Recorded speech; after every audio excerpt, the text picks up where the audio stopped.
KCR farm house లో కూర్చుని అన్ని మర్చిపోయినట్టున్నారని విమర్శించారు మంత్రి కొండా సురేఖ.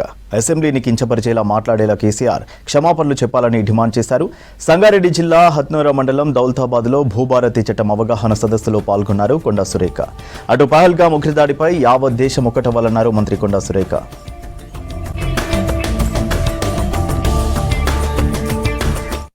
ఉత్సవాలు పెట్టుకొని ఈరోజు వాళ్ళు ఏం మాట్లాడారో తెలియనటువంటి పరిస్థితి ఉన్నది.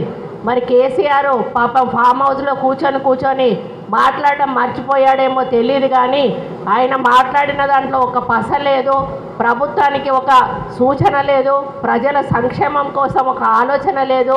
మరి ప్రభుత్వ విధి విధానాల గురించి ఒక సలహా కానీ లేకపోతే ఒక దిశానిర్దేశం కానీ చేస్తారని అనుకుంటే ఇదివరకు లాగానే ఏదో సొల్లు కబుర్లు చెప్పి పక్కకు తప్పుకున్నటువంటి మరి నిన్నటి కార్యక్రమాన్ని మనం మాట్లాడుకోవాల్సిన అవసరం ఉన్నది. ఎందుకంటే ప్రధాన ప్రతిపక్షం ఉన్నప్పుడు ఈరోజు భూభారతి లాంటి కార్యక్రమాలు జరుగుతూ ఉన్నాయి, ఎన్నో సంక్షేమ అభివృద్ధి కార్యక్రమాలు జరుగుతూ ఉన్నప్పుడు ఒక్క కార్యక్రమం గురించి కూడా వారు మాట్లాడకపోవడం చాలా హాస్యాస్పదమని సందర్భంగా తెలియజేస్తూ ఉన్నాను.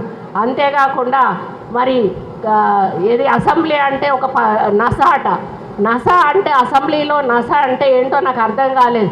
మరి ఆయన 10 సంవత్సరాలు ముఖ్యమంత్రిగా పెట్టింది కూడా నసనేనా అని నేను అడుగుతూ ఉన్నాను.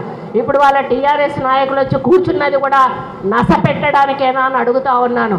ఒక స్థాయిలో ఉన్నటువంటి అసెంబ్లీని ఈరోజు కించపరిచే విధంగా మాట్లాడిన కేసీఆర్ గారు తప్పకుండా ఒక 10 ఏళ్ళు ముఖ్యమంత్రిగా ఉన్నటువంటి వ్యక్తి క్షమాపణ చెప్పాల్సిన అవసరం ఉందని కూడా ఈ సందర్భంగా డిమాండ్ చేస్తూ, మరి ఈరోజు మనం ఏర్పాటు చేసుకున్న ఈ కార్యక్రమం భూభారతి అవగాహన సదస్సు. మరి ఇప్పటికే దాదాపు చాలా మండలాలు పూర్తి చేశాము, ఇంకొక 6 మండలాలు మాత్రం మిగిలి ఉన్నాయని చెప్పి కలెక్టర్ గారు చెప్పడం జరిగింది. ఈరోజు టీఆర్ఎస్ బీఆర్ఎస్ నాయకులు వాళ్ళు మాత్రం భూస్వాములు ఆసాములుగా మారి ఈరోజు వాళ్ళు రాజ్యాన్ని ఏలుతున్నటువంటి పరిస్థితి ఉంది.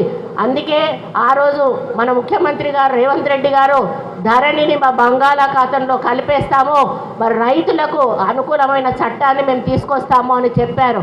ఆ చట్టమే ఈ భూభారతి చట్టం.